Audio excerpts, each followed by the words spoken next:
Hello my wonderful students, this is Shikha Arora and today we are going to start with class 7 science chapter number 16, water a precious resource. So let's begin. Children, see the warmer first. Where from you get water for your daily requirement? Tick right. The source of water from where you get water. तो आपको क्या well से पानी लेने जाते हो? आप नहीं जाते. आप हैंडपंप से पानी निकालते हो? क्या वो भी नहीं करते? तो you are using tap water. आपके घर में जो टैप लगी है वहीं से पानी आ रहा है आपके घर में. So you use tap water. Availability of water in nature. आपको पता है कि पानी एक बहुत ही इसेंशियल नेचुरल रिसोर्स है. बिना पानी के धरती पे जीवन ही नहीं है. क्यों नहीं है? क्योंकि अगर आप पानी नहीं होगा धरती पे तो प्लांट्स खाना कैसे बनाएंगे? फोटोसिंथेसिस का रॉ मटेरियल है वाटर.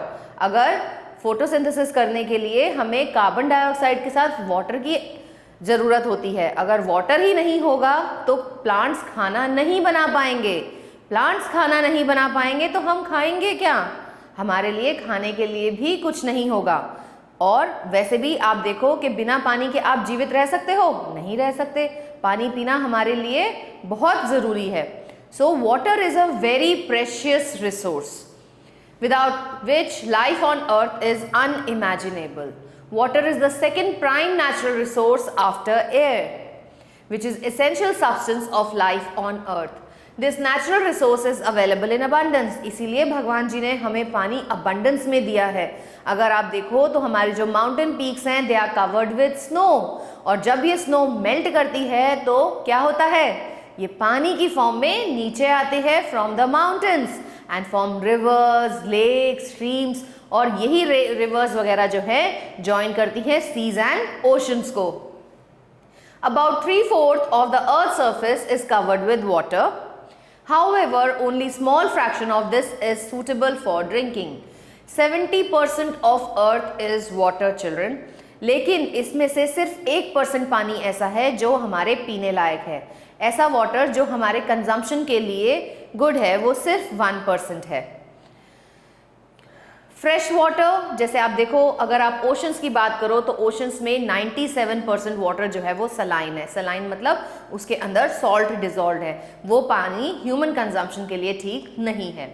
उसके बाद ground water is only 30.1%. Ice caps and glaciers में 68.7% पानी है. एंड रिवर्स में 2% है. स्वैम्प्स में 11%. Lakes have 87% of water.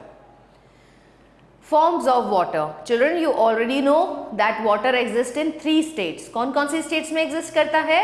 It exist in solid state as in ice, liquid state as water itself and gaseous state जैसे कि water vapour या फिर स्टीम.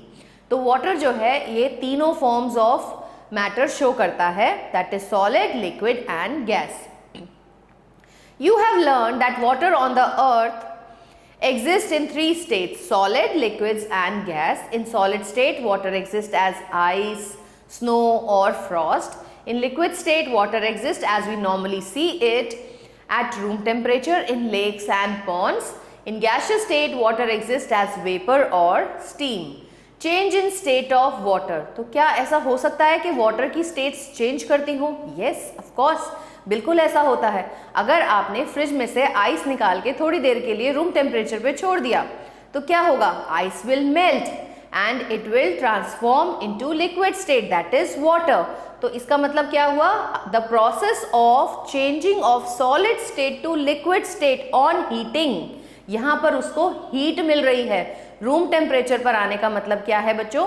कि जब हमने उसको फ्रीज कर रखा था तो उसका टेम्परेचर बहुत लो था, लेकिन जब आपने उसको बाहर निकाल लिया, उसको रूम टेम्परेचर पे ले आए तो दैट मीन्स आपने उसका टेम्परेचर बढ़ा दिया. सो वहाँ पे क्या हुआ? उस प्रोसेस को हमने बोला मेल्टिंग. उसके बाद आपने देखा कि ये वाटर है. वाटर को आपने फिर हीट कर दिया एंड वो किस में चेंज हो गया? वो वेपर स्टेट में चेंज हो गया. The change of liquid state to gaseous state on heating is called as, क्या बोलेंगे इसको? इसको बोलेंगे हम बॉइलिंग. और अगर ये नेचुरल तरीके से हो रहा है, जैसे कि आपने एक कटोरी में पानी लिया and you keep it in the sunlight, तो आप क्या देखोगे? थोड़े टाइम बाद हम देखते हैं कि वाटर उस बाउल में होगा ही नहीं. तो वाटर कहाँ गया? Water has evaporated. सन की हीट ने वाटर को चेंज कर दिया वाटर वेपर में। सो यहाँ पर भी हमने हीट को सप्लाई किया है एक स्टेट से दूसरी स्टेट में चेंज करने के लिए। तो इस प्रोसेस को अब हम बोलेंगे इवेपोरेशन, क्योंकि ये नेचुरल तरीके से हुआ है। अगर हम उसको हीट सप्लाई करते हैं तो then it is called as boiling. When liquid water is cooled, it forms ice. The process of formation of ice from liquid water. अब liquid water को आपने freezer में रख दिया and you say कि हमारी तो ice जम गई and the process is called as freezing.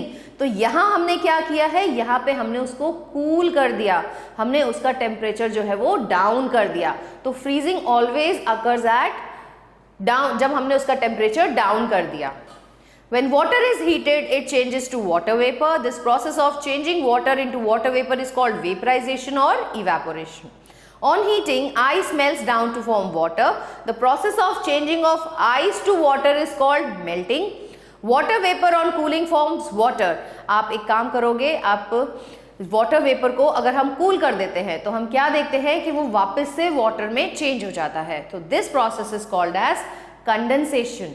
Processes in water cycle. तो आपको पता है कि वाटर साइकिल कंटिन्यूअसली हमारे एटमॉस्फेयर में चल रही है। जैसे कि वाटर इवेपोरेट होता है सीज वगैरह में, रिवर से वाटर जो है इवेपोरेट होता है बिकॉज ऑफ द सनलाइट की वजह से। तो जैसे ही ये वाटर इवेपोरेट होता है और ऊपर जाता है, it rises up since hot air has the tendency to rise up. So जब ये ऊपर हायर एटमॉस्फेयर में पहुंचता है तो वहां पे इसको ठंडक मिलती है। So it cools down to form tiny droplets of water. और ये टाइनी ड्रॉपलेट्स ऑफ वाटर क्या करती हैं? ये अक्यूमुलेट होती रहती हैं और जब ये बिल्कुल सैचुरेट हो जाती हैं दे फॉर्म क्लाउड्स। और सैचुरेशन के बाद क्या होता है? रेन आ जाती है। So again the water from the atmosphere comes down to the earth and this cycle continues. तो जिसको हम बोलते हैं water cycle. We know that water exists in three physical states: solid, liquid and gas under different conditions. When water circulates in the water cycle, it can be found in all the three forms at a given time somewhere on the earth. The solid form of water, that is ice and snow, is present as ice caps at the poles of the earth. Snow covered mountains or glaciers में present है। Liquid water is present in ocean, lakes, rivers and even underground. Gaseous form में water कैसे present है? Water vapour, जो आपकी humidity होती है air में, वो भी तो मॉइस्चर ही तो होता है, वाटर ही तो होता है जो एयर में प्रेजेंट होता है। Water vapour is present in the air around us. The continuous cycling of water among its three forms keep the amount of water on the earth constant even when the whole world is using it for millions of years. तो ये जो cycle है ये कब से चलती आ रही है और आगे भी चलती रहेगी to maintain the level of water on the earth. Sources of water. तो अब वाटर के क्या क्या सोर्सेज है? See first sources fresh water sources. सबसे पहले आते हैं फ्रेश वाटर, जो हमें मिलता है सबसे पहले आता है रेन वाटर से। तो rain water is the pure form of water but not the first rain water. अब ऐसा क्यों? क्योंकि आप देखो कि आजकल क्या है, पोल्यूशन का लेवल जो है वो बहुत ज़्यादा बढ़ गया है। तो जब रेन होती है तो ये जो पोल्यूशन की जो गैसेस होती हैं like sulphur dioxide, nitrogen dioxide, carbon dioxide, ये सब इस वाटर में डिसॉल्व हो जाती हैं and they come down on the earth in the form of acid rain. इसीलिए कभी भी पहली बारिश में नहीं नहाना चाहिए। एंड बट उसके बाद जब फर्स्ट रेन हो जाती है उसके बाद जो बारिश हो रही है that will have the pure water. One of the major sources of fresh water is rain water. Rainwater is the purest form of natural water and is tasteless. The first shower of rainwater are not so pure because they carry dust particles, germs, bacteria and some gases present in the atmosphere. A large amount of agricultural land of our country depends upon rainwater for irrigation. तो ये जो rain water है ये हमारी country के लिए बहुत ज़रूरी है। क्यों? क्योंकि India is an agricultural country. हमारी कंट्री की जो इकोनॉमी है वो ज़्यादातर एग्रीकल्चर से आती है। सो एग्रीकल्चर के लिए, इरिगेशन के लिए हमें रेन वाटर की ज़रूरत होती है। Then we have surface water. Water, mainly rainwater, which flows over the earth's surface, is easily available for direct consumption, is called surface water. जो water हमें rivers में मिल रहा है, lakes में मिल रहा है, ponds में मिल रहा है, वो हमारा होता है surface water. Different sources of surface water are as follow. Most of the rivers of our countries and dams are dependent on rain. तो ज़्यादातर जो हमारी रिवर्स होती हैं ये रेन फेड रिवर्स होती हैं, तो जब इनमें रेन आती है तभी ये पानी से भर जाती हैं, अदरवाइज ये तब कब भरती हैं जब स्नो मेल्ट करती है.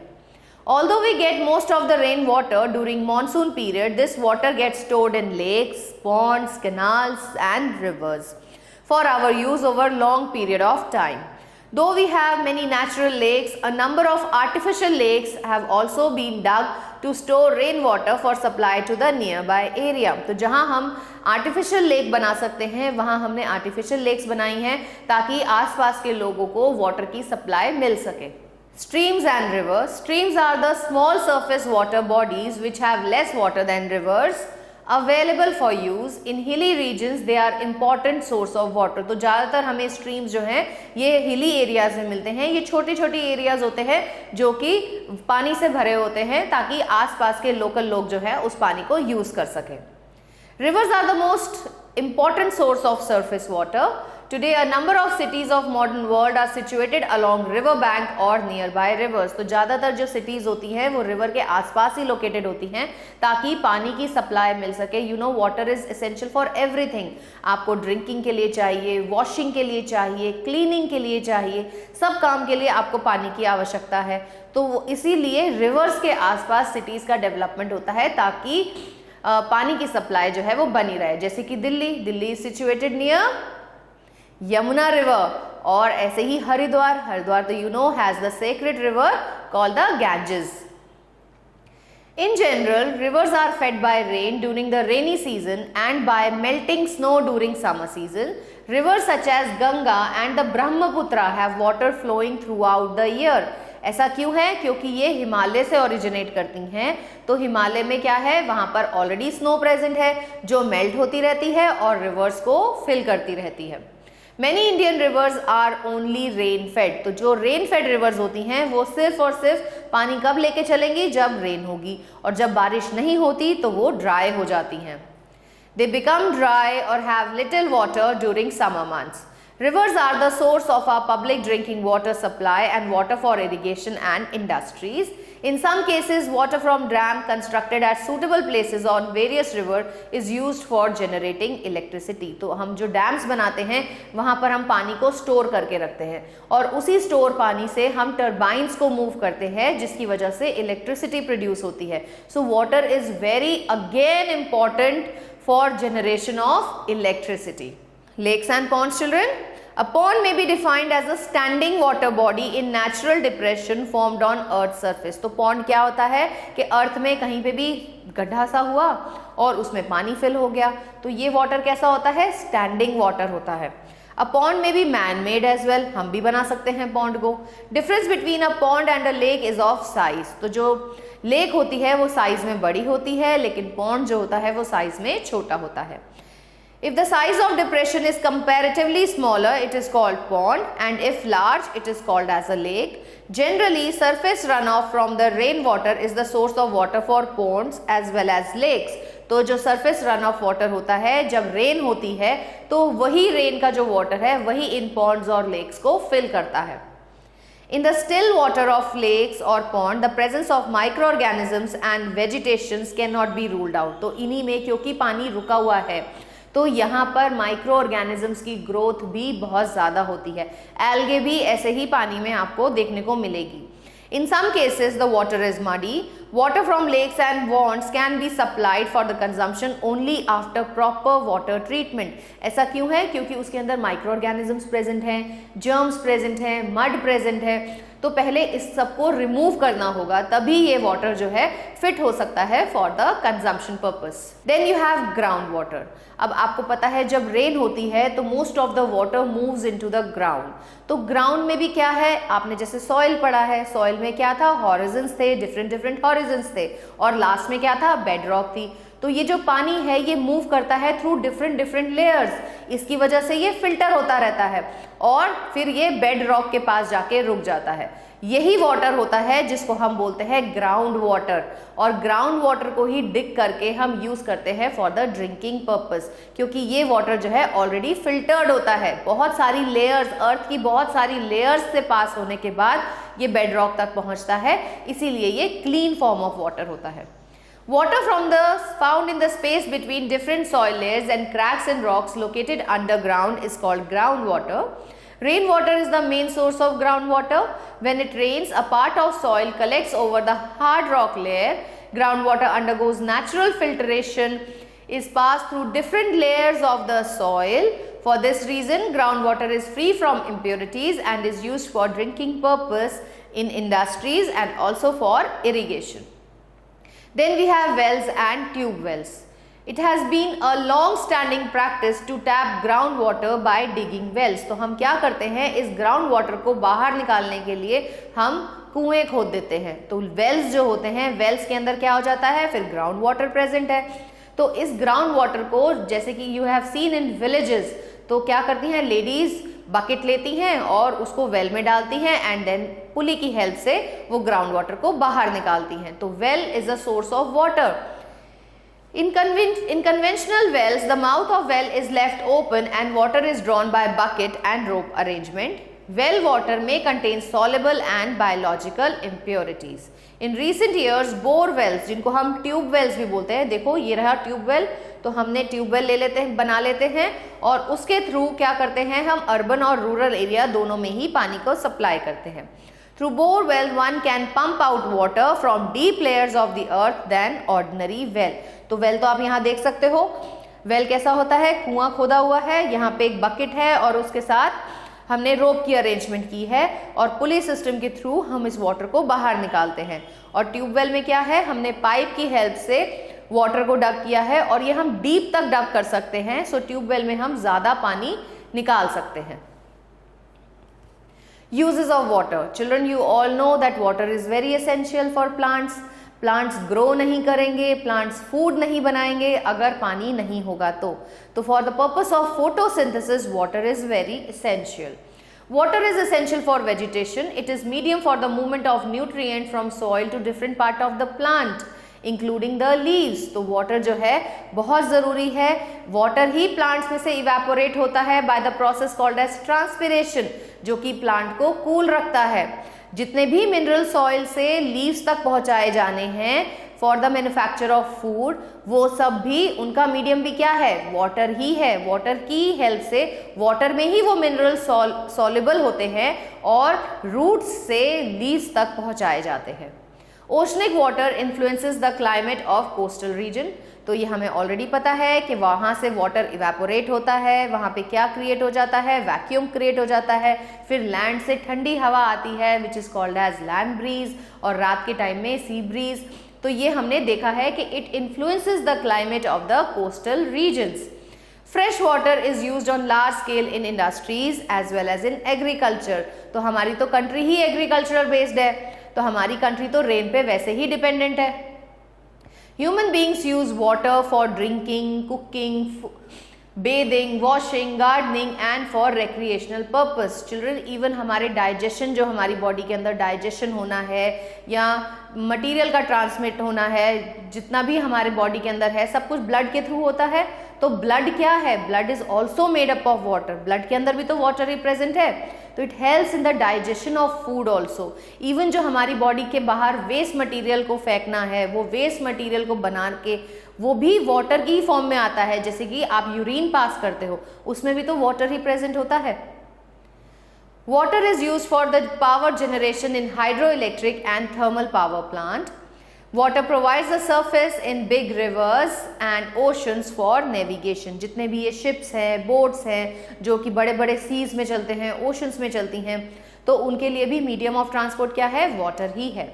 Seas, oceans and fresh water resources provide a suitable environment for a large number of aquatic plants, animals and microorganisms. तो water इसलिए भी essential है क्योंकि वो support करता है aquatic life को।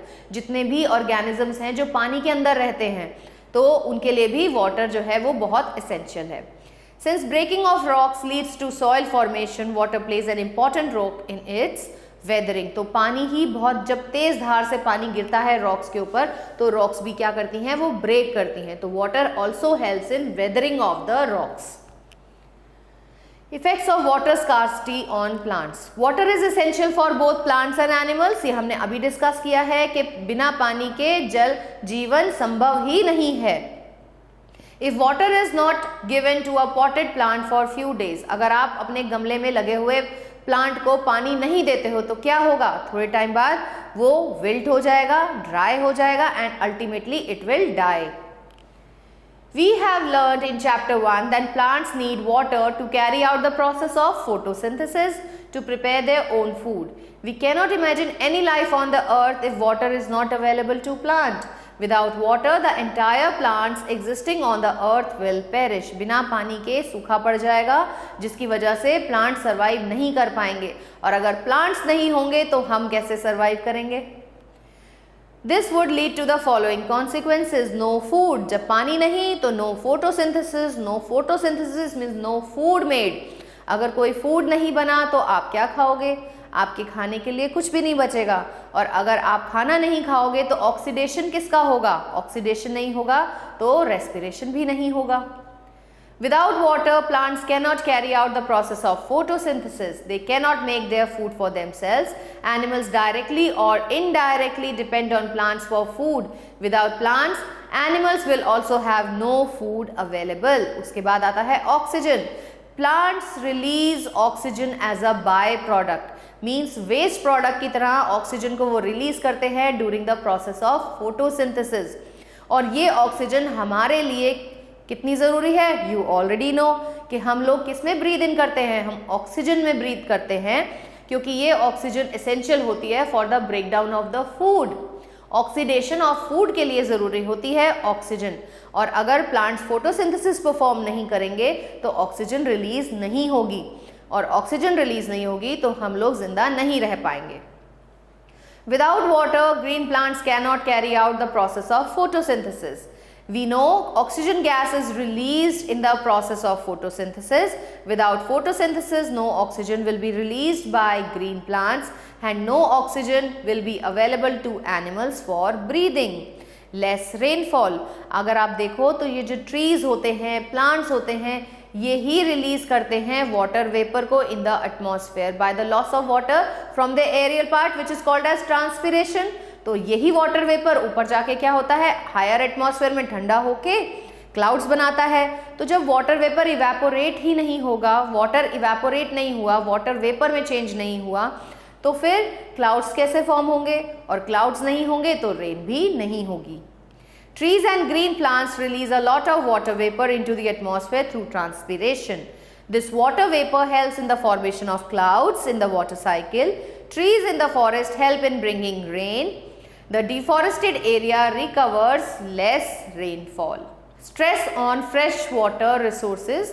Due to huge and disproportionate withdrawal of water from rivers, lakes and groundwater aquifers for various purposes, the world is heading towards serious freshwater crisis. तो ये इसके क्या क्या कारण हैं। सबसे पहला कारण है इंक्रीजिंग पॉपुलेशन। जैसे जैसे पॉपुलेशन इंक्रीज करती जा रही है, उनको रहने की जगह चाहिए। उनको रहने के लिए हम क्या करते हैं, हम फॉरेस्ट को क्लियर कर देते हैं। फॉरेस्ट मीन्स हमने ट्रीज को रिमूव कर दिया, और ट्रीज यू ऑलरेडी नो कि जो ट्री से वाटर इवेपोरेट होता है by transpiration, that helps in bringing rain, मतलब वाटर साइकिल को मेंटेन करने में हेल्प करता है। इसकी वजह से हमारी वाटर साइकिल जो है वो डिस्टर्ब हो रही है। Human population is increasing day by day. To meet the needs of ever increasing human population, more homes, offices, schools, shops and roads are being built. These constructions activities need a huge supply of water, so boring are made at the construction site to reach water table and draw more and more ground water. तो इसकी वजह से हम अपना water table जो है वो भी disturb कर रहे हैं। Increase in industries. Due to increase in industries, population, जैसे जैसे हमारी population बढ़ती जा रही है, हमारा living style जो है वो better होता जा रहा है, लेकिन इसकी वजह से हमें क्या problem आ रही है, water का level तो कम होता जा रहा है। The demand of industrial goods have increased. The number of industries are increasing. और ये पानी चाहती हैं, इन सबको पानी चाहिए इन industries को work करने के लिए। तो हम ज़्यादा से ज़्यादा क्वांटिटी वाटर जो है वो अपने ग्राउंड वाटर से ले रहे हैं, जिसकी वजह से वाटर टेबल जो है वो डिस्टर्ब हो रहा है और वाटर टेबल जो है वो डिप्लीशन की तरफ को है। Now increasing demand of water for irrigation due to increase in population. भाई जैसे जैसे पॉपुलेशन बढ़ रही है, फूड भी ज़्यादा चाहिए इंसान को खाने के लिए। भाई इतनी ज़्यादा पॉपुलेशन होगी तो फूड की रिक्वायरमेंट भी तो बढ़ जाएगी। तो फूड ग्रो करने के लिए फार्मर्स को क्या चाहिए, उनको भी पानी चाहिए for the purpose of irrigation. A majority of farmers depend on rainwater to grow crops, but due to unpredictable rainfall, they depend on irrigation methods. In many places, canal systems may suffer from lack of water due to erratic rainfalls.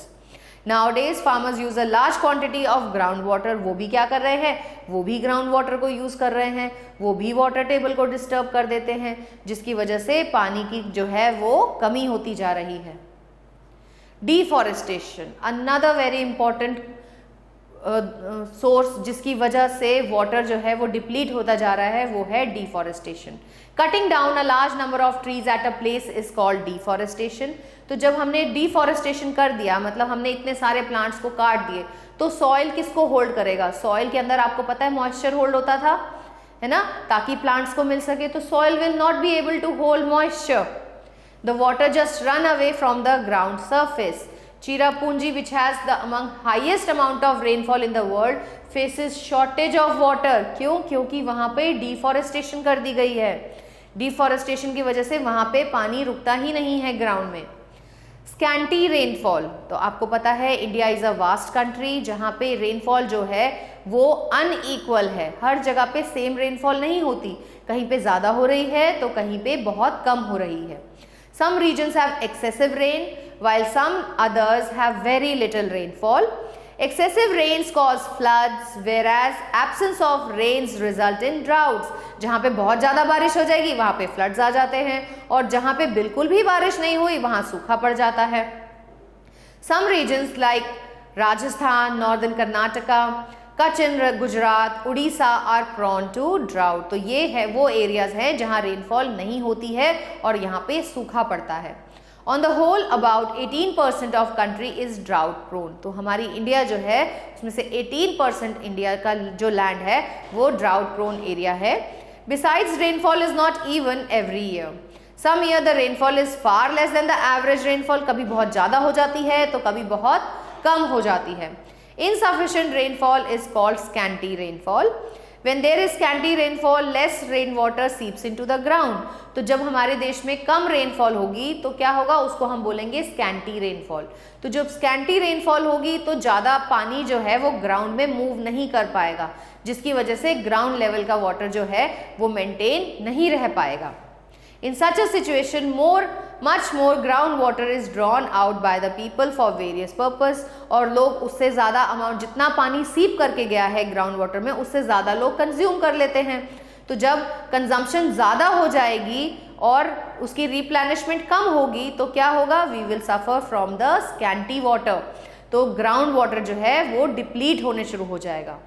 For various purposes that get replenished by the rainfall, this results in depletion of water table.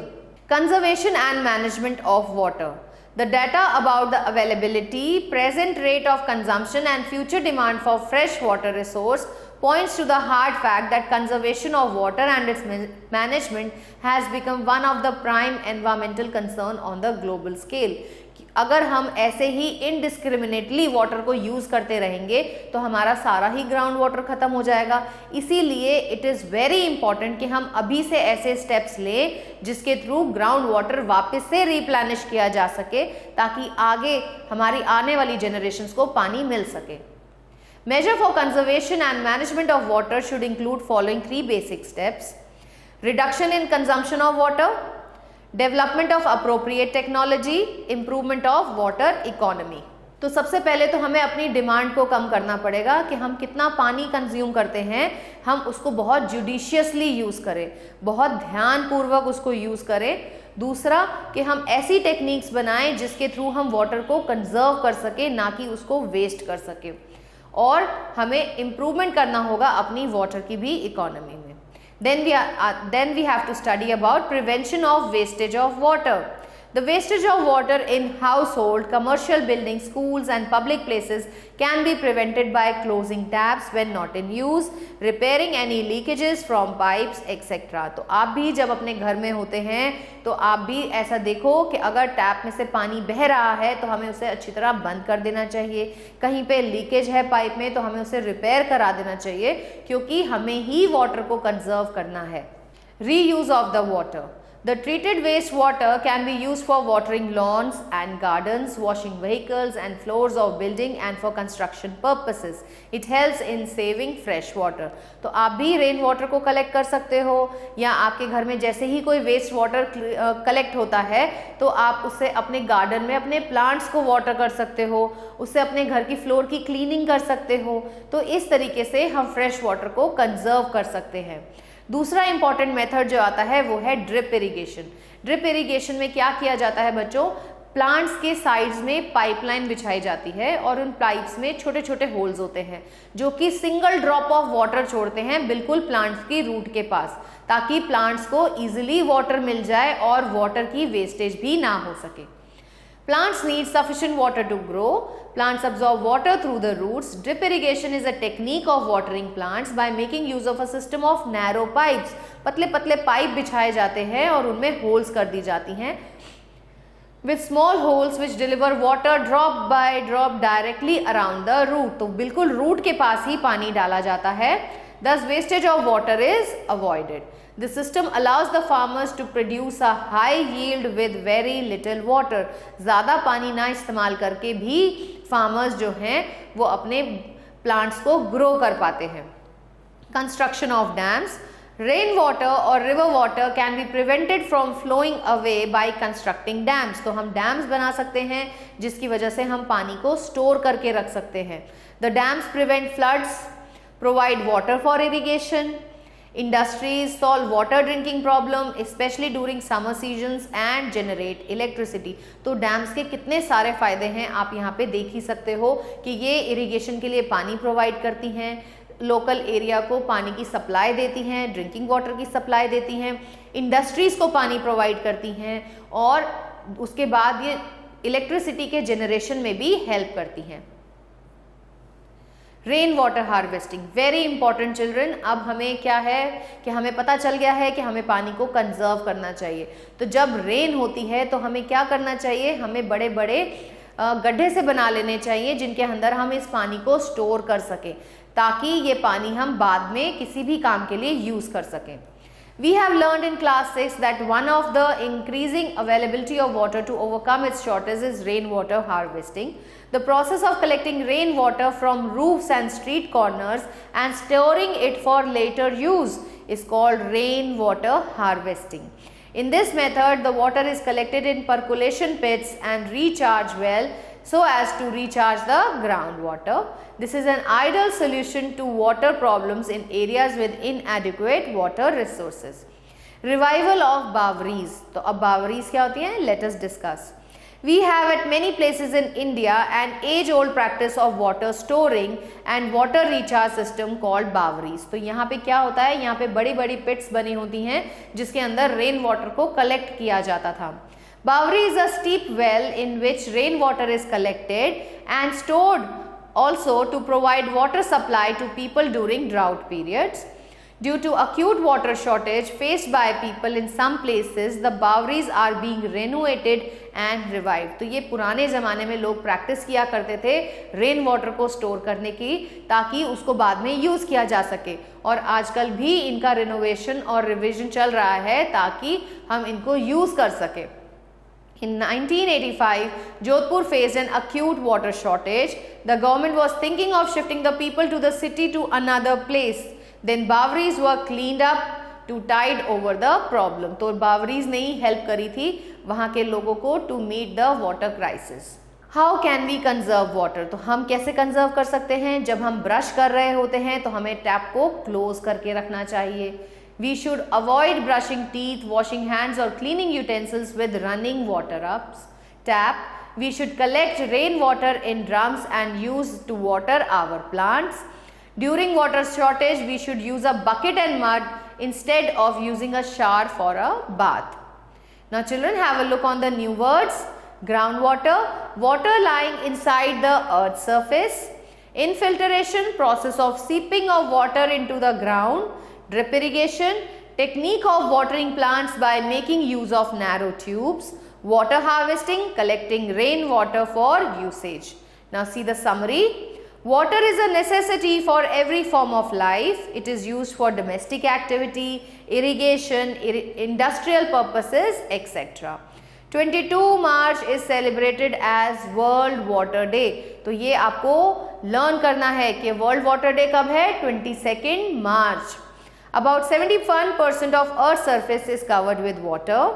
It is present as groundwater in seas, oceans, rivers, lakes, ice caps and in the atmosphere. Groundwater is important source of water for living organisms. Water table is the water underground surface below which the ground is highly saturated with water. Rainfall increases the groundwater level. Revive the traditional way of collecting water through Bawri. Have a look on the exercise, children. See the first question. Choose and tick the correct option. Water is good habitat for a diverse range of flora and fauna. Flora means plants and fauna means animals. तो इसका answer C होगा, both A and B. Which of the following is a source of surface water? तो surface water जो है हमारा present होता है rivers में. Which source of natural water is free from pathogen? तो ऐसा कौन सा natural water है जहाँ पे pathogens available नहीं होंगे? वो होगा underground water. Which of the following water is not usable? कौन सा water usable नहीं होता? Sea water, क्योंकि वो saline होता है. Steep well is also called, क्या बोलते हैं उसको हम? Steep well को हम बोलेंगे tube well. Write T for true and F for false. Celebration of Water Day is to attract the attention of everybody towards the importance of conserving water. Yes, it is true. 76% of Earth's surface is covered with water. No, it is 71%. Glaciers are the solid form of water. तो glaciers में क्या होता है? Ice होती है, तो yes. Excessive rain causes droughts, whereas absence of rain results in floods. It is false. See, fill in the blanks, children. The dash in the soil indicates the presence of underground water. The moisture in the soil. Water in the aquifer can be usually pumped out with the help of wells and tube wells. Dash was the traditional way of collecting water. It was Bawris. Shortage of dash has become a matter of concern. The shortage of water. With this, we have come to the end of this chapter. Hope you have understood this chapter. Stay tuned for the new video. Till then, goodbye.